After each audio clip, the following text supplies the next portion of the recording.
ಸ್ವಲ್ಪ ಜನ ಡೈವರ್ಸ್ ಅಂತ ತಗೊಂಬೇಡಿ, ಖರ್ಚಲ್ಲ. ಝೀರೋ ಮಾಡ್ತಾರೆ ಕಾನ್ವರ್ಸೇಷನ್. ಕಮೆಂಟ್ ಮಾಡಿದ್ರಿ ದುರಾಸೆ ಜಾಸ್ತಿ ಮನ್ಸಲ್ಲೋ ಇಲ್ಲೋ ನೋವು.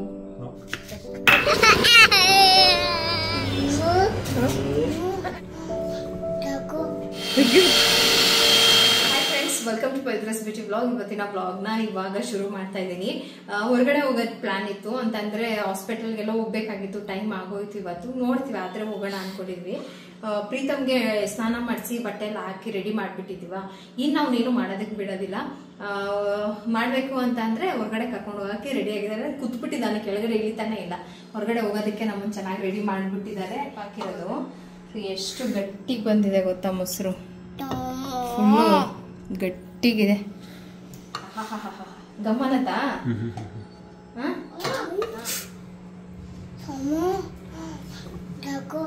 ಅಯ್ಯೋ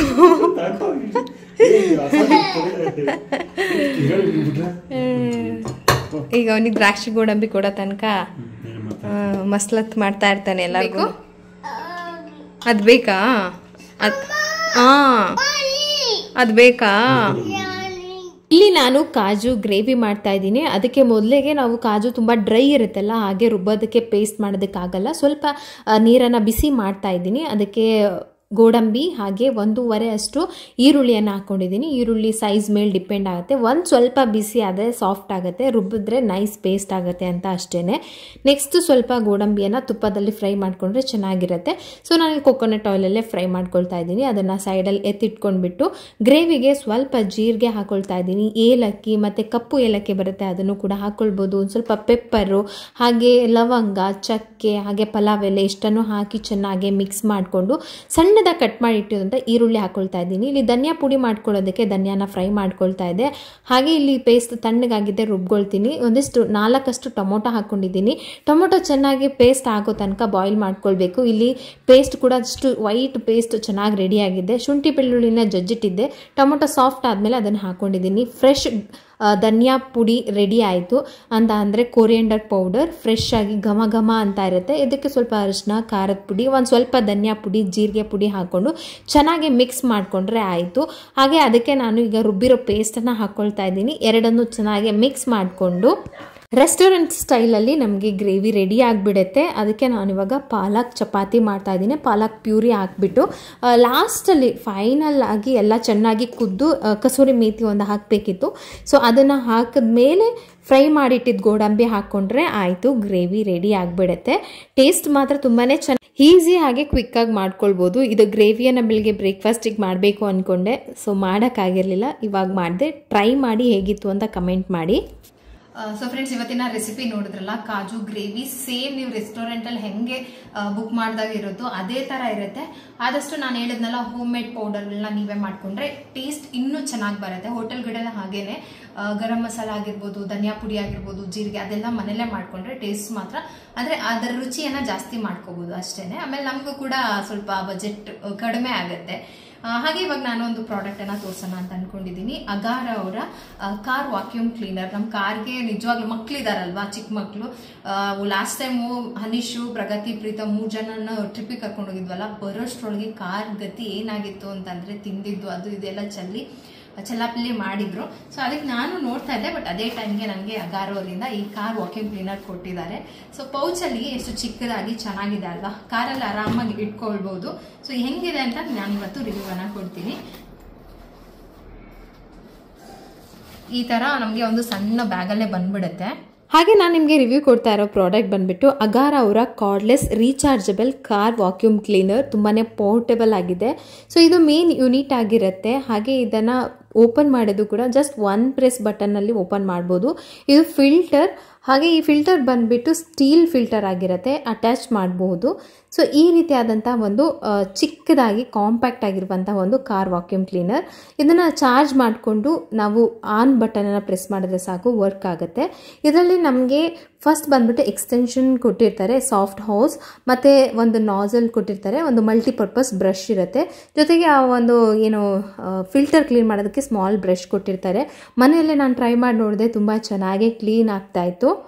ರೀಚಾರ್ಜಬಲ್ ಬ್ಯಾಟ್ರಿ 4 ಅವರ್ಸ್ವರೆಗೂ ರೀಚಾರ್ಜ್ ಮಾಡ್ಬೋದು. 20 ಮಿನಿಟ್ಸ್ ನಾವು ಯೂಸ್ ಮಾಡೋದಕ್ಕಾಗುತ್ತೆ. 4 ಅವರ್ಸ್ ತನಕ ರೀಚಾರ್ಜ್ ಮಾಡಿದ್ರೆ ಅಪ್ ಟು 20 ಮಿನಿಟ್ಸ್ವರೆಗೂ ಯೂಸ್ ಮಾಡ್ಕೋಬಹುದು. ಅಂದರೆ ಕಾರಲ್ಲಿ ನಾವು ಇಟ್ಕೊಂಡು ಸೇಫಾಗಿ ಎಲ್ಲಾದರೂ ಬೇರೆ ಕಡೆ ಹೋದಾಗ ಕ್ಲೀನ್ ಮಾಡೋದಕ್ಕೆ ಹೆಲ್ಪ್ ಆಗುತ್ತೆ. ಹಾಗೆ ಕಾರಲ್ಲಿ ಇರೋದಕ್ಕೆ ತುಂಬ ದೊಡ್ಡ ಬಾಕ್ಸ್ ಏನಿಲ್ಲ, ಪುಟಾಣಿ ಬಾಕ್ಸ್ ಆರಾಮಾಗಿ ಕಾರಲ್ಲಿ ಕ್ಯಾರಿ ಮಾಡ್ಬೋದು. ಈ ಒಂದು ವಾಕ್ಯೂಮ್ ಕ್ಲೀನರ್ ಕಾರ್ ಪರ್ಪಸ್ಗೆ ಅಷ್ಟೇ ಯೂಸ್ ಮಾಡಬೇಕು, ಕಾರಿಗೆ ಮಾತ್ರನೇ, ಬೇರೆದಕ್ಕೆಲ್ಲ ಯೂಸ್ ಮಾಡೋಂಗಿಲ್ಲ. 100 ವ್ಯಾಟ್ ಪವರ್ ಇರುತ್ತೆ. ಹಾಗೆ 5.5 kPa ಪವರ್ ಸಾಕೆಟ್ ಕೊಟ್ಟಿರ್ತಾರೆ. ಕಾರನ್ನು ಕ್ಲೀನಾಗಿ ಮೇಂಟೈನ್ ಮಾಡೋದು ಕೂಡ ತುಂಬಾ ಇಂಪಾರ್ಟೆಂಟ್ ಅಲ್ವಾ. ಮಕ್ಕಳಿರುವಾಗ ಗಲೀಜು ಆಗೋದೇ ಇಲ್ಲಲ್ಲ, ಅವ್ರನ್ನ ಮೇಂಟೈನ್ ಮಾಡಬೇಕು, ಹೀಗೆ ನೀವು ಕಾಪಾಡಬೇಕು, ಏನೂ ಗಲೀಜು ಮಾಡಬಾರ್ದು ಅಂತ ನಾವು ಹೇಳೋದಕ್ಕಾಗೋದೇ ಇಲ್ಲ. ಸೊ ಆ ಥರ ಇರುವಾಗ ನಮಗೆ ಈ ಒಂದು ಕ್ಯೂಟ್ ಆಗಿರುವಂತಹ ಒಂದು ವಾಕ್ಯೂಮ್ ಕ್ಲೀನರ್ ತುಂಬ ಉಪಯೋಗಕ್ಕೆ ಬರುತ್ತೆ. ಅಂತಂದರೆ 3 ಅಟ್ಯಾಚ್ಮೆಂಟನ್ನು ಕೊಟ್ಟಿರ್ತಾರೆ ಡಿಫ್ರೆಂಟಾಗಿ ಯೂಸ್ ಮಾಡೋದಕ್ಕೆ. ಸೊ ಈ ಒಂದು ಅಟ್ಯಾಚ್ಮೆಂಟ್ ಬಂದುಬಿಟ್ಟು ಫ್ರಂಟಲ್ಲಿ ಡ್ಯಾಶ್ ಬೋರ್ಡು ಅಥವಾ ಫ್ರಂಟಲ್ಲಿ ಏನು AC ಇದೆಲ್ಲ ಇರುತ್ತಲ್ಲ ಅಲ್ಲಿ ಕ್ಲೀನ್ ಮಾಡೋದಕ್ಕೆ. ಇದನ್ನು ಬಂದುಬಿಟ್ಟು ಈ ಥರ ಸಂಧಿಗಳಲ್ಲಿ ತುಂಬ ಲೆಂತಾಗಿ ಜಾಗ ಇರುವಾಗ ಅಲ್ಲಿ ಕ್ಲೀನ್ ಮಾಡೋದಕ್ಕೆ ಯೂಸ್ ಮಾಡ್ಕೊಳ್ಬಹುದು. ಇನ್ನು ನೆಕ್ಸ್ಟ್ ನಾಸಲ್ ಪೈಪ್ ಏನು ತೋರಿಸಿದ್ನಲ್ಲ ಅದನ್ನು ಸೀಟ್ ಕೆಳಗಡೆ ಎಲ್ಲ ಕ್ಲೀನ್ ಮಾಡೋದಕ್ಕೆ ಯೂಸ್ ಮಾಡ್ಕೊಳ್ಬೋದು. ಈ ಥರ 3 ಅಟ್ಯಾಚ್ಮೆಂಟನ್ನು ನಿಮ್ಗೆ ಕ್ಲೀನಿಂಗ್ ಪರ್ಪಸ್ಗೆ ಹೇಗೆ ಬೇಕೋ ಹಾಗೆ ಕ್ಲೀನ್ ಮಾಡೋಕ್ಕೆ ಉಪಯೋಗಿಸ್ಕೋಬೋದು. ಸೊ ತುಂಬಾ ಚೆನ್ನಾಗಿದೆ ಅನಿಸ್ತು, ತುಂಬ ಚೆನ್ನಾಗಿ ಕ್ಲೀನ್ ಕೂಡ ಆಯಿತು. ಹಾಗೆ ಈ ಫಿಲ್ಟರ್ ಏನಿದೆಯಲ್ಲ ಅವಾಗವಾಗ ನಾವು ಡಸ್ಟನ್ನು ರೆಗ್ಯುಲರ್ ಆಗಿ ಕ್ಲೀನ್ ಮಾಡ್ತಾ ಇದ್ರೆ ಓವರ್ ಹೀಟ್ ಆಗೋದನ್ನು ತಡಿಬಹುದು, ಇಲ್ಲಾಂದರೆ ಓವರ್ ಹೀಟ್ ಆಗ್ತಾ ಇರುತ್ತೆ. ಇದು ಸ್ಟೀಲ್ ಆಗಿರೋದ್ರಿಂದ ನಮಗೆ ಕ್ಲೀನಿಂಗ್ ಕೂಡ ತುಂಬಾ ಈಸಿ. ಈ ಥರ ಇಷ್ಟು ಡಸ್ಟ್ ಕಲೆಕ್ಟ್ ಆಗಿದೆ ವಾಕ್ಯೂಮ್ ಕ್ಲೀನರಲ್ಲಿ. ಸೊ ನೋಡ್ತಾ ಇದ್ದೀರಲ್ಲ ಎಷ್ಟೊಂದಿದೆ ಅಂತ. ನೋಡೋದಕ್ಕೆ ಅಷ್ಟು ಕಾಣಿಸ್ತಾ ಇದ್ದಿದ್ದಿಲ್ಲ, ಬಟ್ ಇವಾಗ ಎಲ್ಲ ಕ್ಲೀನ್ ಆಯಿತು. ನೋಡೋದಕ್ಕೆ ಒಂಥರ ಖುಷಿ ಆಗುತ್ತೆ. ಕಾರಲ್ಲೇ ಇರೋದ್ರಿಂದ ನಮಗೆ ಬೇಕಾದಾಗ ಮಾಡ್ಕೋಬೋದು. ಡಿಸ್ಕ್ರಿಪ್ಷನ್ ಲಿಂಕ್ ಹಾಕಿರ್ತೀನಿ, ಬೇಕು ಅಂದರೆ ಚೆಕ್ ಮಾಡಿ. ಸ್ವಲ್ಪ ಕಾರೆಲ್ಲ ಕ್ಲೀನ್ ಮಾಡ್ಕೊಂಡು ಬಂದ್ವಿ. ಇಲ್ಲಿ ಪಾರ್ಕಿಂಗಲ್ಲಿ ಏನು ಗೊತ್ತಾ ನಮಗೆ ಪ್ರಾಬ್ಲಮ್ಮು, ಕಾರ್ ಕ್ಲೀನ್ ಮಾಡೋದಕ್ಕಾಗೋದಿಲ್ಲ, ಸ್ವಲ್ಪ ಕಷ್ಟ, ಕತ್ಲೆ, ಆಮೇಲೆ ಅಲ್ಲೆಲ್ಲ ನಿಲ್ಲಿಸೋಂಗಿಲ್ಲ, ಮುಂದೆ ಗೇಟ್ ಮುಂದೆ ನಿಲ್ಲಿಸೋ ಹಾಗಿಲ್ಲ. ಸೊ ಅದಕ್ಕೆ ಸ್ವಲ್ಪ ಆ ಕಡೆ ಹೋಗ್ಬಿಟ್ಟು ಕಾರೆಲ್ಲ ಕ್ಲೀನ್ ಮಾಡಿಕೊಂಡು ಬಂದ್ವಿ. ಹೆಂಗಿದೆ ನೋಡಬೇಕು ಅಂತ ಅನ್ಸುತ್ತಲ್ವಾ ನಮಗೂ. ಪ್ರಾಡಕ್ಟು ಸಖತ್ತಾಗಿದೆ. ಕಾರ್ ಇದೆ, ಮಸ್ಟ್ ಹ್ಯಾವ್ ಪ್ರಾಡಕ್ಟ್ ಇದು, ಕಾರ್ ವಾಕ್ಯೂಮ್ ಕ್ಲೀನರ್. ನಿಮ್ಗೆ ಏನಾದರೂ ಬೇಕಂತಂದ್ರೆ ಡಿಸ್ಕ್ರಿಪ್ಷನ್ ಅಲ್ಲಿ ಲಿಂಕ್ ಹಾಕಿರ್ತೀನಿ. ಅಮೆಝಾನಲ್ಲಿ ಕೂಡ ಸಿಗುತ್ತೆ, ನೀವು ಅಲ್ಲಿ ಕೂಡ ಬೈ ಮಾಡ್ಬೋದು. ನನ್ನ ಲಿಂಕ್ ಥ್ರೂ ನೀವು ಬೈ ಮಾಡಿದ್ರೆ ಅಲ್ಲಿ ಕೂಡ ಬೈ ಮಾಡ್ಕೋಬೋದು. ಡಿಸ್ಕ್ರಿಪ್ಷನ್ನ ಚೆಕ್ ಮಾಡಿ ಇಫ್ ನೀಡೆಡ್, ನಿಮಗೆ ಬೇಕು ಅಂತ ಅಂದರೆ. ಆಮೇಲೆ ಇವಾಗ ಆಯಿತು, ಗ್ರೇವಿ ರೆಡಿ ಆಗಿದೆ. ಸೊ ಚಪಾತಿ ಯಾರೋದ್ರೆ ಚೆನ್ನಾಗಿರಲ್ಲ ಅಂತ ಹೇಳ್ಬಿಟ್ಟು ಬಿಸಿ ಬಿಸಿ ಮಾಡೋಣ ಅಂತ ಹಾಗೆ ಬಿಟ್ಟೋಗಿದ್ದೆ. ಇವಾಗ ಬಿಸಿ ಬಿಸಿ ಚಪಾತಿ ಮಾಡಿಕೊಡ್ತೀನಿ. ರೈಸ್ಗಿಟ್ರೆ ಅದು ರೈಸ್ ಜೊತೆನೂ ಚೆನ್ನಾಗಿರುತ್ತೆ. ಸ್ವಲ್ಪ ಬರೀ ಚಪಾತಿ ತಿನ್ನಕ್ಕಾಗಲ್ಲ, ಒಂದು ಸ್ವಲ್ಪ ರೈಸ್ ಕೂಡ ಬೇಕಂತ ಅಷ್ಟೇನೆ. ಇನ್ನು ಮಲಗಿದ್ದ ಪಪ್ಪ, ಹಂಗೆ ಬಿಟ್ಬಿಟ್ಟು ಹೋಗಿ ಕ್ಲೀನ್ ಮಾಡ್ಕೊಂಡು ಬಂದ್ವಿ. ಹೋಗಬೇಕು ಆಧಾರ್ ಕಾರ್ಡ್ ಮಾಡಿಸೋದಕ್ಕೆ. ಪ್ರಗತಿದು ಸ್ವಲ್ಪ ಆಧಾರ್ ಕಾರ್ಡ್ ಎಳೆ ಮಗುನಲ್ಲಿ ಮಾಡಿಸಿದ್ದು, ಅದು ನಡೆಯಲ್ಲ ಇವಾಗ. ಅದಕ್ಕೆಲ್ಲ ಫೋನ್ ನಂಬರ್ ಎಲ್ಲ ಆ್ಯಡ್ ಮಾಡಬೇಕು. ಎಲ್ಲಾದರೂ ಹೋದ್ರೂ ಕೂಡ ಪ್ರಗತಿಗೂ ಆಧಾರ್ ಕಾರ್ಡ್ ಕೇಳ್ತಿದ್ದಾರೆ ಇವಾಗ. ಆಮೇಲೆ ಇನ್ನು ಕೆಲಸ ಏನಂತ ಅಂದರೆ ಕಮಾಂಡ್ ಹಾಸ್ಪಿಟಲ್ಗೆ ಹೋಗ್ಬೇಕಾಯ್ತು. ಪ್ರಗತಿಗೆ ವ್ಯಾಕ್ಸಿನೇಷನ್ ಹಾಕ್ಸಿಲ್ಲ. ಹಾಗೆ ಕೆಲವೊಂದಿಷ್ಟು ವ್ಯಾಕ್ಸಿನೇಷನ್ನ ನೀವು ಸಜೆಸ್ಟ್ ಮಾಡಿದ್ರಿ, 11 ಇಯರ್ಸ್ ಆದಮೇಲೆ ಹೆಣ್ಮಕ್ಳಿಗೆ ಹಾಕ್ಸ್ಬೇಕಾದಂಥ ವ್ಯಾಕ್ಸಿನೇಷನು, ಅದನ್ನ ಹಾಕ್ಸ್ಬೇಕು. ಫಸ್ಟು ನಾನು ಗೈನಕಾಲಜಿಸ್ಟ್ ಹತ್ರ ಸ್ವಲ್ಪ ಅದ್ರ ಬಗ್ಗೆ ತಿಳ್ಕೊಂಡು ಹೇಗೆ ಏನು ಅಂತ ಹೇಳ್ಬಿಟ್ಟು ಆಮೇಲೆ ಹಾಕ್ಸೋಣ ಅಂತ ಅನ್ಕೊಂಡಿದ್ದೀನಿ. ಸೊ ಇದರಿಂದ ಮುಜುಗರ ಅಥವಾ ಹಾಕ್ಸ್ಬೇಕಾ ಅಥವಾ ನೀವು ಈ ಥರ ಮಾತಾಡ್ಬೋದಾ ಅದೆಲ್ಲ ಇಟ್ಕೊಳ್ಳೋಕೆ ಹೋಗ್ಬೇಡಿ. ನಮ್ಮ ಆರೋಗ್ಯಕ್ಕಿಂತ ದೊಡ್ಡದಿಲ್ಲ ಯಾವುದೂ ಇಲ್ಲ.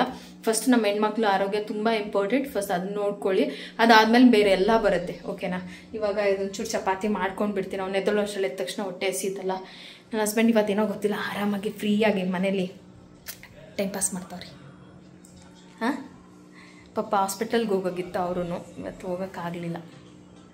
ನೋಡಿ, ಇವತ್ತು ನನ್ನ ಹಸ್ಬೆಂಡ್ಗೆ ಹಾಸ್ಪಿಟಲ್ ವಿಸಿಟ್ ಮಾಡೋದಿತ್ತು. ಹಾಗೆ ಪ್ರಗತಿಗೆ ಕೂಡ ಸ್ವಲ್ಪ ಇತ್ತು, ಹೋಗೋದಕ್ಕಾಗಿಲ್ಲ. ಹಾಸ್ಪಿಟಲ್ ಕೆಲಸ ಆಯಿತು, ಕಾರಣಾಂತರದಿಂದ ಹೋಗೋಕ್ಕಾಗಲಿಲ್ಲ. ಸರಿ ಆಯಿತು, ಇನ್ನೊಂದು ದಿನ ಹೋಗೋಣ ಅಂತ ಹೇಳ್ಬಿಟ್ಟು ಸುಮ್ಮನಾದ್ವಿ. ಏನು ಬೇಕು? ಬೇಕಾ ಚಪಾತಿ ಬೇಕಾ? ಛತ್ರಿ ಆ ಕಡೆ ತೋರಿಸ್ತೀನಿ ಕೈ. Chapati, wow, super super. ಏನು ಮಗನೆ? ಚಪಾತಿ ಹೇಳು, ಏನದು? ಚಪಾತಿ, ಚಪ್ಪ ಅಂತಾರ.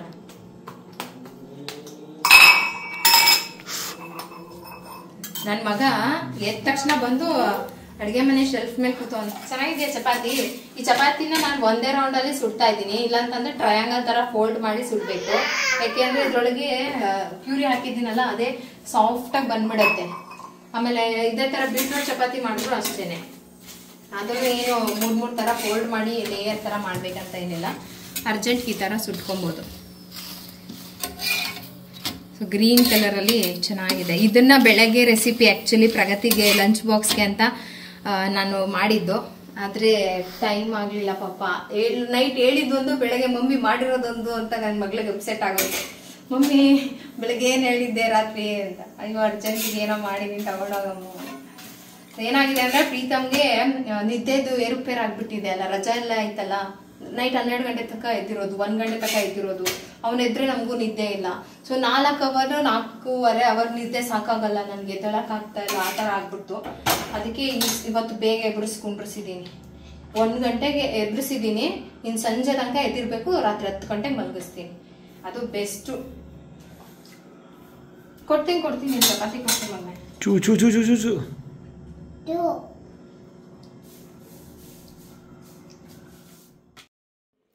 Hi all, welcome to Pavithra's beauty vlog. ನಿನ್ನೆಯ ವ್ಲಾಗ್ ಅರ್ಧಕ್ಕೆ ನಿಂತೋಗಿತ್ತಲ್ಲ, ಅದನ್ನು ಹಾಗೆ ಕಂಟಿನ್ಯೂ ಮಾಡೋಣ ಅಂತ ಹೇಳ್ಬಿಟ್ಟು ಬೆಳಗ್ಗೆಯಿಂದ ಅಂದ್ಕೊಳ್ತಾನೆ ಇದ್ದೀನಿ ವ್ಲಾಗ್ ಶುರು ಮಾಡ್ಕೊಳ್ಳೋಣ ಅಂತ.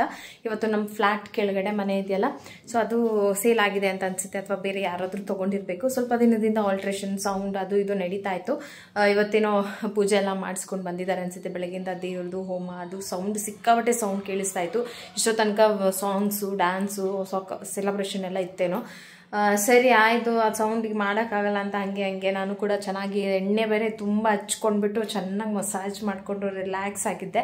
ಸರಿ ಅಂತ ಹೇರ್ ವಾಶ್ ಮಾಡಿಬಿಟ್ಟು ಹಾಗೆ ವ್ಲಾಗ್ನ ಕಂಟಿನ್ಯೂ ಮಾಡಿದೆ. ಕಾಲಿಗೆ ಇದಾಕಿದಾರಲ್ಲ, ಕಾಲಿಗೆ ಪಟ್ಟು ಹಾಕ್ಸಿದ್ದೀನಲ್ಲ, ಸೊ ಅದಕ್ಕೆ ನೀರು ಬೀಳಬಾರ್ದು ಅಂತ ಹೇಳಿದ್ದಾರೆ. ನೋಡೋಣ, ಅದನ್ನು ಸ್ವಲ್ಪ ವಾಸಿ ಆದರೆ ಬೆಟರ್ ಅಲ್ವಾ ನಮಗೇನೆ ಅಂತ. ಬೆಳಗ್ಗೆನೇ ಮಟನ್ ತಂದುಕೊಟ್ಟಿದ್ರು, ಅದು ರೆಸಿಪಿ ಕೂಡ ಮಾಡಿರಲಿಲ್ಲ. ಹಂಗೆ ಈವ್ನಿಂಗ್ ಮಾಡೋಣ ಆಮೇಲೆ ಮಾಡೋಣ ಅಂದ್ಕೊಂಡು ಸರಿ ಒಂದು ಮಟನ್ ಕರಿ ರೆಸಿಪಿ ಜೊತೆಗೆ ಇವತ್ತಿನ ವ್ಲಾಗ್ನ ಹಾಗೆ ಶುರು ಮಾಡಿಕೊಂಡೆ. ಸೊ ಬನ್ನಿ ರೆಸಿಪಿ ಹೇಗೆ ಮಾಡೋದು ಅಂತ ನೋಡಿಕೊಂಡು ಹಾಗೆ ವ್ಲಾಗನ್ನು ಕಂಟಿನ್ಯೂ ಮಾಡ್ತೀನಿ. ಪ್ರೀತಮ್ ಚೆನ್ನಾಗಿ ನಿದ್ದೆ ಮಾಡ್ತಾ ಇದ್ದಾನೆ ಇವತ್ತು. ಮಧ್ಯಾಹ್ನ ಮಲಗಿದ್ದು ಎದ್ದೇ ಇಲ್ಲ. ಪ್ರಗತಿ ಫ್ರೆಂಡ್ ಜೊತೆ ಹೋಗಿ ಸುಮಾರು ದಿನ ಆಗಿತ್ತಲ್ಲ, ಯಾವ ಫ್ರೆಂಡ್ಸ್ನೂ ಮೀಟ್ ಮಾಡಿರಲಿಲ್ಲ. ಫ್ಲ್ಯಾಟಲ್ಲಿರೋರು ಏನು ಸ್ಕೂಲ್ ಸ್ಟಾರ್ಟ್ ಆಯಿತು, ಎಲ್ಲರೂ ಬಂದಿದ್ದಾರಲ್ಲ, ಬಂದು ಕರ್ಕೊಂಡು ಹೋಗಿದ್ದಾರೆ, ಆಟ ಆಡ್ಕೊಂಡು ಕರ್ಕೊಂಡು ಬರ್ತೀವಿ ಅಂತ ಹೇಳ್ಬಿಟ್ಟು. ನನ್ನ ಹಸ್ಬೆಂಡ್ ಊರಿಗೆ ಹೋಗಿದ್ದಾರೆ, ಊರಲ್ಲಿ ಸ್ವಲ್ಪ ಕೆಲಸ ಇದೆ, ಗಿಡಗಳು ಹಾಕ್ಸ್ತಾ ಇದ್ದಾರೆ ಅಂತ ಹೇಳಿದ್ನಲ್ಲ. ಗಿಡಗಳಿಗೆ ಏನು ಅಂತಂದರೆ ಗುಂಡಿ ಸ್ವಲ್ಪ ಆಳವಾಗಿ ತೆಗೆಸ್ಬಿಟ್ಟು ಹಾಕಿಸ್ಬೇಕು. ಒಂದು 700 ಗಿಡಗಳಿಗೆ ನಾವು ಪ್ಲ್ಯಾನ್ ಮಾಡಿದ್ವಿ. ಸೊ ಅದಕ್ಕೆ ಅದು ನಿಲ್ಸೋದು ಬೇಡ, ಅದ್ರ ಪಾಡಿಗೆ ಅದಾಗಲಿ. ಅಂದರೆ ಮನಸ್ತಾಪಗಳು ಇವತ್ತಿರುತ್ತೆ, ನಾಳೆ ಇರೋದಿಲ್ಲ. ಮನೆ ಯಾವಾಗ ಬೇಕಾದರೂ ಕಟ್ಬೋದು, ಗಿಡಗಳು ನಾಳೆ ಹೋಗಿ ಆಗ್ತಿದ್ದಂಗೆ ಬೆಳೆಯಲ್ಲ ಅಲ್ವಾ. ಸೊ ಅದಕ್ಕಾದಂತಹ ಟೈಮ್ ಕೊಡಬೇಕು, ಅದಕ್ಕಾದಂತಹ ಪೋಷಣೆ ಅದೆಲ್ಲ ಮಾಡಬೇಕು. ಯಾಕೆಂತಂದರೆ ಊರಲ್ಲಿ ಒಬ್ಬರು ವರ್ಕರ್ನ ಕೂಡ ಕರ್ಕೊಂಡೋಗ್ಬಿಟ್ಟಿದ್ವಿ, ಸ್ಯಾಲ್ರಿಗೆ ಮಾತಾಡಿ ಅವ್ರು ನೋಡ್ಕೊಳ್ತಾ ಇದ್ದಾರೆ ಜಮೀನ. ಸೊ ಹಂಗಾಗಿ ಗಿಡಗಳನ್ನ ಹಾಕೊಳ್ಳೋಣ, ಅದನ್ನು ನಿಲ್ಸೋದು ಬೇಡ. ಇವರು ಕೋಪಕ್ಕೆ ಏನಂತಾರೆ ಬುದ್ಧಿ ಕೊಡಬಾರ್ದು ಅಂತಾರಲ್ಲ ಹಾಗೆ. ಸೊ ಅದಕ್ಕೆ ಬೆಳಗ್ಗೆನೇ ಮಟನ್ ತಂದು ಕೊಟ್ಬಿಟ್ಟು ಹೋದರು. ಮಟನ್ ಮಾಡ್ಕೊಂಡು ಊಟ ಮಾಡಿರಿ ಅಂತ. ಬಟ್ ನಾನು ಇವಾಗ ಲೇಟಾಗಿ ಮಾಡ್ತಾಯಿದ್ದೀನಿ. ಸೊ ಗ್ರಹಚಾರ ಅಂತಾರಲ್ಲ, ಸೊ ಗ್ರಹಚಾರ ಚೆನ್ನಾಗಿಲ್ಲ ಅನಿಸುತ್ತೆ. ಕಾಲಿಗೆ ಪಟ್ಟಾಕ್ಸ್ಕೊಂಡು ಬಂದಿದ್ದೀನಿ. ನನ್ನ ಗ್ರಹಚಾರನೇ ಸರಿ ಇಲ್ವೋ ಏನೋ ಗೊತ್ತಿಲ್ಲ. ವಾಷಿಂಗ್ ಮೆಷಿನ್ ರಿಪೇರಿ ಆಗಿದೆ. ಒಂದು ಸ್ವಲ್ಪ ನಿನ್ನೆನೇ ಇಡೀ ಮನೆ ಕ್ಲೀನ್ ಮಾಡಿ ಎಲ್ಲ ಬೆಡ್ಶೀಟು ಅದು ಎಲ್ಲ ಚೇಂಜ್ ಮಾಡಿ ಹಾಕ್ಬಿಟ್ಟಿದ್ದೀನಿ. ವಾಷಿಂಗ್ ಮೆಷಿನ್ ರಿಪೇರಿ ಆಗಿಬಿಟ್ಟಿದೆ. ಕಾಲು ಪಟ್ಟು ಹಾಕ್ಸಿರೋದ್ರಿಂದ ಅವರು ನೀರು ಬೀಳಬಾರ್ದು ಅಂತ ಹೇಳಿದರು. ಸ್ವಲ್ಪ ದಿನ ಅದು ನೀರು ಬಿದ್ದರೆ ಲೂಸಾಗಿ ಬಿಚ್ಕೊಂಡ್ಬಿಡುತ್ತೆ ಅಂತ. ಅದಕ್ಕೆ ಪ್ರೀತಮ್ಗೆ ಅವರೇ ಸ್ನಾನ ಮಾಡಿಸಿ ಹೋದರು. ಬಂದುಬಿಡ್ತೀನಿ ಈವ್ನಿಂಗ್ ಅಷ್ಟರೊಳಗೆ ಅಂತ. ಸರಿ, ಅವ್ರು ಬರೋಷ್ಟರೊಳಗೆ ನಾನು ಅಡುಗೆ ಎಲ್ಲ ಮಾಡ್ಕೊಳ್ತೀನಿ. ಮಧ್ಯಾಹ್ನನೇ ಮಾಡಿದರೆ ಆಗ್ತಾಯಿತ್ತು. ಬಟ್ ನಾವೇ ಅಲ್ವಾ ಅಂತ ನಾನು ಹಾಗೆ ಸುಮ್ಮನಾದೆ. ಸೊ ಇವಾಗ ಅಡುಗೆ ಮಾಡಿಕೊಂಡು ಕಾಫಿ ಕುಡಿದ್ಬಿಟ್ಟು ಆಮೇಲೆ ನಾನು ಮಟನ್ ರೆಸಿಪಿ ಮಾಡ್ಕೊಳ್ತೀನಿ. ಒಂದಿಷ್ಟು ಕಾಫಿ ಏನಾದರೂ ಮಾಡ್ಕೊಂಡು ಕೊಟ್ಬಿಟ್ಟು ಕೆಲಸ ಮಾಡೋಣ ಅಂತ ಅಂದ್ಕೊಂಡೆ. ಹಾಗೆ ನಾನು ನಿಮಗೆ ಸಕಲೇಶ್ಪುರಮಲ್ಲಿ ಈಗ ಸಕಲೇಶ್ಪುರದಲ್ಲಿ ಕಾಫಿ ಪೌಡರ್ ತಂದಿದ್ವಲ್ಲ, ನಿಜವಾಗ್ಲೂ ಅದನ್ನೆಲ್ಲ ನೆನೆಸ್ಕೊಂಡಾಗೆಲ್ಲ ನನಗೆ ಅಷ್ಟು ಖುಷಿ ಆಗುತ್ತೆ, ಅಷ್ಟು ಚೆನ್ನಾಗಿತ್ತು. ಸೊ ಸಖತ್ ಫ್ಲೇವರ್ ಘಮ ಘಮ ಅಂತ ಆಯಿತು. ನಾನ್ ವೆಜ್ ತರಿಸಿ ಫ್ರಿಜ್ಜಲ್ಲಿ ಹಾಗೆ ಇಟ್ಟಿದ್ದೆ. ಸರಿ, ಅವ್ರು ಬರೋಷ್ಟ್ರೊಳಗೆ ಆಗುತ್ತೆ ಅಂತ ಹೇಳ್ಬಿಟ್ಟು ಎಲ್ಲರಿಗೂ ಮಟನ್ ಗ್ರೇವಿ ಮಾಡ್ತಾ ಇದ್ದೀನಿ. ನಾವು ಸ್ವಲ್ಪನೇ ತರಿಸಿದ್ವಿ, ಪ್ರಗತಿ ಊಟ ಮಾಡೋದಿಲ್ಲ ಅಲ್ವಾ. ತರಕಾರಿ ಸಾಂಬಾರಿತ್ತು, ಸೊ ಹಾಗಾಗಿ ನಾವು ಮಟನ್ ಗ್ರೇವಿ ಮಾಡ್ಕೊಂಡ್ವಿ. ಪ್ರಗತಿಗೆ ತರಕಾರಿ ಸಾಂಬಾರ್ ಆಗುತ್ತೆ ಅಂತ. ಇಲ್ಲಿ ಮಟನ್ಗೆ ಸ್ವಲ್ಪ ಉಪ್ಪು, ಅರಿಶಿನ, ಖಾರದ ಪುಡಿ, ಸ್ವಲ್ಪ ನೀರು ಹಾಕ್ಬಿಟ್ಟು ಒಂದು ಡಿಪೆಂಡ್ ಮಟನ್ ಹೇಗೆ ಬೇಯುತ್ತೆ ಹಾಗೆ ಮಾಡ್ಕೊಳ್ಳೋದು. ಹಾಗೆ ಇಲ್ಲಿ ಮಸಾಲೆಗೆ ನಾನು ಜೀರಿಗೆ, ಮೆಣಸು, ಹಾಗೆ ಧನಿಯಾ, ಹಾಗೆ ಸ್ವಲ್ಪ ಒಣಮೆಣಸಿನ್ಕಾಯಿ, ಈರುಳ್ಳಿ ಮತ್ತು ತೆಂಗಿನಕಾಯಿ ತುರಿ ಇಷ್ಟನ್ನು ಹಾಕ್ಬಿಟ್ಟು ಚೆನ್ನಾಗಿ ಫ್ರೈ ಮಾಡ್ಕೊಂಡಿದ್ದೀನಿ. ಇಷ್ಟು ಮಸಾಲಾಗೆ ಸ್ವಲ್ಪ ಗಸಗಸೆ ಹಾಕ್ಬಿಟ್ಟು ಚೆನ್ನಾಗಿ ರುಬ್ಕೊಳ್ಳೋದು. ಫ್ರೈ ಆದಮೇಲೆ ಎಣ್ಣೆಗೆ ಸ್ವಲ್ಪ ಬೆಳ್ಳುಳ್ಳಿ, ಹಸಿರು ಮೆಣಸಿನ್ಕಾಯಿ ಹಾಕಿ ಚೆನ್ನಾಗಿ ಫ್ರೈ ಆದಮೇಲೆ ರುಬ್ಬಿರೋ ಮಸಾಲಾನ ಹಾಕ್ಕೊಳ್ಳೋದು. ಮಸಾಲಾನ ತರಿ ಬೇಕು ಅಥವಾ ಅಥವಾ ಇನ್ನೂ ನೈಸಾಗಿ ರುಬ್ಬೇಕಾ ಅದು ಡಿಪೆಂಡ್ ಆಗುತ್ತೆ. ನಾನು ಸ್ವಲ್ಪ ತರಿಯಾಗಿ ಮಾಡಿದ್ದೆ, ಅಂದರೆ ಗ್ರೇವಿ ಮತ್ತು ಸುಕ್ಕ ಥರ ಬರಲಿ ಅಂತ ಹೇಳ್ಬಿಟ್ಟು ಅದಕ್ಕೆ ಖಾರಕ್ಕೆ ಎಷ್ಟು ಬೇಕೋ ಅಷ್ಟು ಖಾರದ ಪುಡಿ ಹಾಕ್ಬಿಟ್ಟು ಎಣ್ಣೆ ಸಪ್ರೇಟ್ ಆಗೋ ತನಕನೂ ಕೂಡ ಚೆನ್ನಾಗಿ ಫ್ರೈ ಮಾಡ್ಕೊಳ್ಬೇಕು. ಸಪ್ರೇಟ್ ಆದಮೇಲೆ ಮಟನ್ ಬೆಂದಿರೋ ನೀರಿನ ಜೊತೆಗೇನೆ ಹಾಕ್ಕೊಂಡ್ರೆ ಮಟನ್ ಗ್ರೇವಿ ರೆಡಿ ಆಗುತ್ತೆ. ತುಂಬ ಟೇಸ್ಟಿಯಾಗಿ ಚೆನ್ನಾಗಿರುತ್ತೆ. ಆದಷ್ಟು ಧನಿಯಾನ ನೀಟಾಗಿ ಹುರ್ಕೊಂಡ್ರೆ ಟೇಸ್ಟು ಸ್ಮೆಲ್ ಬರೋದಿಲ್ಲ, ಟೇಸ್ಟ್ ತುಂಬ ಚೆನ್ನಾಗಿರುತ್ತೆ. ನಾನು ನಾನ್ ವೆಜ್ ತಿನ್ನಲ್ಲ. ಒಂದು ವಿಡಿಯೋ ನೋಡಿದೆ, ಅವಾಗ್ಲಿಂದ ನಾನು ನಾನ್ ವೆಜ್ ತಿನ್ನೋದು ಸ್ಟಾಪ್ ಮಾಡಿದೆ. ಯಾವ ವಿಡಿಯೋ? ನಾನು ಒಂದು 6 years ಇದ್ದಾಗ ದೊಡ್ಡಮ್ಮನ ಮನೆಗೆ 3 ದಿವಸ ಇರ್ಬೇಕು ಅಂತ ಹೋಗಿದ್ನಾ. ಅವಾಗ ದೊಡ್ಡಮ್ಮನ್ ಲೈಕ್ ನಾರ್ಮಲ್ ಸ್ಟೇಟಸ್ ವಾಟ್ಸಪ್ ಅಲ್ಲಿ ಒಂದು ವಿಡಿಯೋ ಬಂತು. ಕೋಳಿಗೆ ಇಂಜೆಕ್ಷನ್ ಕೊಡ್ತಾರೆ, ಅದು ಎಷ್ಟು ಚಿಕ್ಕ ಪಿಳೆ ಇದ್ರು 1 day ಅಲ್ಲಿ ಅದು ನಾರ್ಮಲ್ ದೊಡ್ಡ ಕೋಳಿ ತರ ಆಗೋಗಿತ್ತು. ಅವಾಗ ನಾನು ಚಿಕ್ಕವಳಲ್ವಾ, ಏನಾದ್ರು ರಿಯಲ್ ನಾವ್ ಯಾವ್ದೇ ಕೋಳಿ ತಿಂದ್ರು ಏನೇ ನಾನ್ ವೆಜ್ ತಿಂದ್ರು ಹಂಗೆ ಇರುತ್ತೆ, ಎಲ್ಲ ಕೆಮಿಕಲ್ ಇರುತ್ತೆ ಅಂತ ಅನ್ಕೊಂಡು ಅವಾಗ ಚಿಕ್ಕವಳಿದ್ದಾಗ ಹಂಗ ಅನ್ಕೊಂಡಿರೋದು. ಅವಾಗ ದೊಡ್ಡದಾದ್ಮೇಲೆ ಹಂಗ ಅನ್ಸುತ್ತೆ. ಈ ಕೋಳಿ ನೋಡಿದ ತಕ್ಷಣ ವೈಟ್ ಕೋಳಿ ನೋಡಿದ್ರೆ ತಿನ್ನೋದೇ ಬೇಡ ಇನ್ಮೇಲೆ ಅನ್ಸುತ್ತೆ ಹಂಗೆ. ಹೌದಾ? ಮಟನ್ ನಾನ್ ವೆಜ್ ಅಂದರೆ ಆಗಲ್ಲ ಅವಾಗಿಂದ ನಾನ್ ವೆಜ್ ತಿನ್ನಬಾರ್ದು ಅನಿಸ್ತಾ? ಇದೇ ಕಾರಣಕ್ಕೆ ನಾನು ಮನೇಲಿ ಪ್ರಗತಿ ನಾನ್ ವೆಜ್ ತಿನ್ನಲ್ಲ. ಅದು ಯಾವುದೋ ಒಂದು ವಿಡಿಯೋ ನೋಡಿಬಿಟ್ಟು ನಮ್ಮ ಮನೇಲಿ ಆ್ಯಕ್ಚುಲಿ ನಾವು ಫಾರಮ್ ಕೋಳಿ ಮಾಡಲ್ಲ, ಏನೂ ರೆಸಿಪಿ ಮಾಡಲ್ಲ, ಕಡಿಮೆ ರೇರು ಯಾವಾಗಾದರೂ ಮಾಡೋದು. ಸೊ ನನ್ನ ಹಸ್ಬೆಂಡ್ ಊರಿಂದ ಬಂದರು, ನಮ್ಮ ಪ್ರೀತು ನೋಡಿಬಿಟ್ಟು ಏನೂ ತಂದಿಲ್ಲ ಅವರು, ಪಾಪ ಬರೀ ಕೈಯಲ್ಲಿ ಬಂದ್ಬಿಟ್ಟಿದ್ದಾರೆ. ಸೊ ಹೊರಗಡೆ ಕರ್ಕೊಂಡೋಗಿ ಅಂತ ಹೇಳ್ಬಿಟ್ಟು ಒಂದೇ ಹಠ ಮಾಡಿ ಕಚ್ಕೊಂಡ್ಬಿಟ್ಟಿದ್ದಾನೆ ಇಲ್ಲಿ. ಸೊ ಅರ್ಜೆಂಟು ಹೋಗಬೇಕು, ಬ್ಯಾಂಕ್ ಹತ್ರ ಸ್ವಲ್ಪ ಏನೋ ಇದಿದೆ ಅಂತ ಅಂದರು. ಸರಿ ಅದಕ್ಕೆ ನಾನು ಹೋಗ್ತಾ ಇದ್ದೀನಿ, ಅವ್ನು ಒಬ್ಬನೇ ಸ್ಕೂಟಿಲಿ ಕೂತ್ಕೊಳ್ಳೋದಲ್ವಾ. ಸೊ ಜಸ್ಟ್ ಹಾಗೆ ಒಂದು 2 ನಿಮಿಷ ಹೋಗಿ ಬರೋಣ ಅಂತ ಹೊರಟೆ.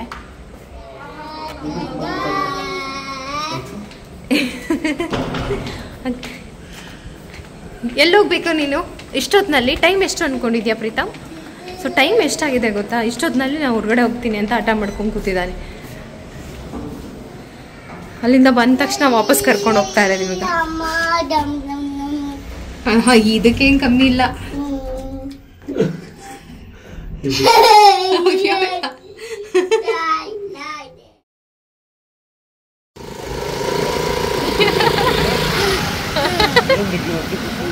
ಅಯ್ಯಯ್ಯೋ, ಊರಿಗೆ ಹೋಗಿದ್ದರು. ಸುಮಾರು ಹೊತ್ತಾದ್ಮೇಲೆ ಮನೆಗೆ ಬಂದಿದ್ದೆ. ಪ್ರೀತಮ್ಗೆ ಡ್ಯಾಡಿ ಜೊತೆ ಹೊರಗಡೆ ಹೋಗಬೇಕು ಅಥವಾ ವಾಕಿಂಗ್ ಹೋಗಬೇಕು ಅಂತ. ಬ್ಯಾಂಕ್ ಹತ್ರ ಅಂದರೆ ATM ಹತ್ರ ಸ್ವಲ್ಪ ಕೆಲಸ ಇದೆ, ಹೋಗ್ತೀನಿ ಅಂತ ಹೇಳ್ಬಿಟ್ಟು ಹಾಗೆ ಕರ್ಕೊಂಡು ಹೋದ್ರು. ಸರಿ, ಅವನಿಗೂ ಕೂಡ ಒಂಥರ ಮನೇಲಿ ಇದ್ದು ಬೇಜಾರಾಗಿದೆ, ಅದಕ್ಕೆ ಹಿಂಗೆ ಆಡ್ತಾ ಇದ್ದಾನೆ ಅಂತ ಹೇಳ್ಬಿಟ್ಟು ನಾನು ಹೋದೆ ಜೊತೆಲಿ. ಸ್ಕೂಟಿಲಿ ಒಬ್ಬನೇ ಹೋಗೋದಕ್ಕಾಗಲ್ವಲ್ಲ, ಅದಕ್ಕೋಸ್ಕರ. ಆಚೆ ಬಂದಿದೆ ಹೋಗಲಿ, ಹೊರಗಡೆ ಬರಲೇಬೇಕಂತ ಹಠ ಮಾಡಿ ಬಂದೆ. ಏನಕ್ಕೆ?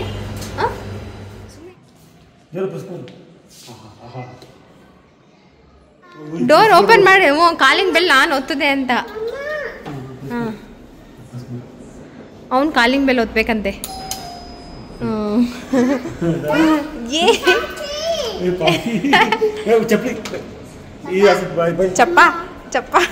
ಚಪ್ಪಲ್ ಹಾಕೊಂಡು ಒಳಗಡೆ ಹೋಗ್ತಾ ಇದೀವಿ, ನಾವೆಲ್ಲ ಬಿಟ್ಟಿಲ್ವ ಇಲ್ಲಿ? ಕಾಲಿಂಗ್ ಬೆಲ್ಲು ನಾನು ಒತ್ಬಿಟ್ಟೆ ಅಂತ ಹೇಳ್ಬಿಟ್ಟು ಹೋಗಿ ಕರ್ಕೊಂಡೋಗಿ ಅವ್ನು ಕಾಲಿಂಗ್ ಬೆಲ್ ಒತ್ತಿ ಖುಷಿ ಪಟ್ಟು ಒಳಗಡೆ ಹೋಗ್ತಾ ಇದ್ದಾನೆ. ಇಲ್ಲಾಗ್ಲಿ ಟಿವಿ ನೋಡ್ಬೇಕಾ ನೀನು? ಅಯ್ಯೋ, ಒಂದು ಸುಮ್ಮನೆ ಜಸ್ಟ್ ಹಾಗೆ ಕರ್ಕೊಂಡು ಹೋಗಿ ಬಂದ್ವಿ. ಅಳ್ತಾ ಇದ್ದ ಒಂದೇ ಸಮ ರೆಡಿ ಬಂದ ತಕ್ಷಣ ಹೊರಗಡೆ ಕರ್ಕೊಂಡು ಹೋಗಿ ಅಂತ. ಈಗ ಊರಿಂದ ಬಂದರು. ಸರಿ, ಊಟ ಎಲ್ಲ ಆಯಿತು. ವ್ಲಾಗ್ ಕಂಟಿನ್ಯೂ ಅಂದರೆ ಮುಗಿಸೋಣ ಅಂತ ಅಂದ್ಕೊಂಡೆ. ಅದಕ್ಕೂ ಮುಂಚೆಗೆ ಲಾಸ್ಟ್ ವ್ಲಾಗಲ್ಲಿ ಅಂತಂದರೆ ಒಂದು ಪ್ರೀವಿಯಸ್ ವಿಡಿಯೋದಲ್ಲಿ ಏನು ಮಿಸ್ಅಂಡರ್ಸ್ಟ್ಯಾಂಡಿಂಗ್ ಆಯಿತಾ, ಜಗಳ ಆಯಿತಾ ಅಂತ. ಸೊ ಜಗಳ ಆಗ್ದಲೇ ಇರೋದು ಯಾವ ಸಂಸಾರದಲ್ಲಿ ಇರೋದಿಲ್ಲ ಅಲ್ವಾ. ಆಮೇಲೆ ನಾನು ಅಷ್ಟೊತ್ತಾಗಲೇ ಕ್ಲಿಯರ್ ಆಗಿತ್ತು. ಅದಕ್ಕೂ ಮೊದಲಿನ ವ್ಲಾಗಲ್ಲಿ ಇವ್ರು ಬಂದಿರಲಿಲ್ಲ ಅಂತ ಹೇಳ್ಬಿಟ್ಟು ತುಂಬ ಜನ ಕೇಳಿದ್ರೆ, ಆ ಟೈಮಲ್ಲಿ ನನಗೂ ಸ್ವಲ್ಪ ಬೇಜಾರಾಗಿತ್ತು ಒಂದಿಷ್ಟು ವಿಚಾರದಿಂದ. ಹಾಗಾಗಿ ನಾನು ಸಪ್ರೇಟ್ ಆಗಿ ವಿಡಿಯೋ ಮಾಡಿದ್ಕೇನೋ, ನೀವು ತುಂಬ ಜನ ಕೇಳಿದ್ದಕ್ಕೆ ನಾನೊಂದು ಕ್ಲಾರಿಟಿ ಅಂತ ಕೊಟ್ಟೆ. ನಾವು ಫೈಟಿಂಗ್ ಮಾಡಿದ್ದೀವಿ, ಜಗಳ ಮಾಡಿದ್ದೀವಿ, ಸ್ವಲ್ಪ ಜನ ಡೈವರ್ಸ್ ಅಂತ ತಗೊಂಬೇಡಿ ಅಕ್ಕ ಅಂತ. ಅಷ್ಟು ಎಲ್ಲ ದೊಡ್ಡ ಸೀರಿಯಸ್ ಆಗಿ ಏನೂ ಆಗಿರಲಿಲ್ಲ. ಮನಸ್ತಾಪ ಅಂತ ಇವಾಗ ಒಂದ್ ಟಾಪಿಕ್ ಮೇಲೆ ಬಂದೇ ಬರುತ್ತಲ್ವಾ. ಒಂದ್ ರಿಲೇಶನ್ಶಿಪ್ ಅಲ್ಲಿ ಈ ತರ ಜಗಳ ಅಥವಾ ಹಿಂಗ್ ಮುನ್ಸಿಲ್ಲ ಅಂತಂದ್ರೆ ಅದು ಚೆನ್ನಾಗಿಲ್ಲ ರಿಲೇಶನ್ಶಿಪ್ ಅಂತ. ಇಲ್ಲಿ ಜಗಳ ಇರುತ್ತಲ್ಲ, ಸೊ ಅಲ್ಲೇ ಅವ್ರಿಗೆ ಜಾಸ್ತಿ ಸ್ಟ್ರಾಂಗ್ ಬಾಂಡಿಂಗ್ ಇರತ್ತೆ ಅಂತ ನನ್ಗನ್ಸುತ್ತೆ.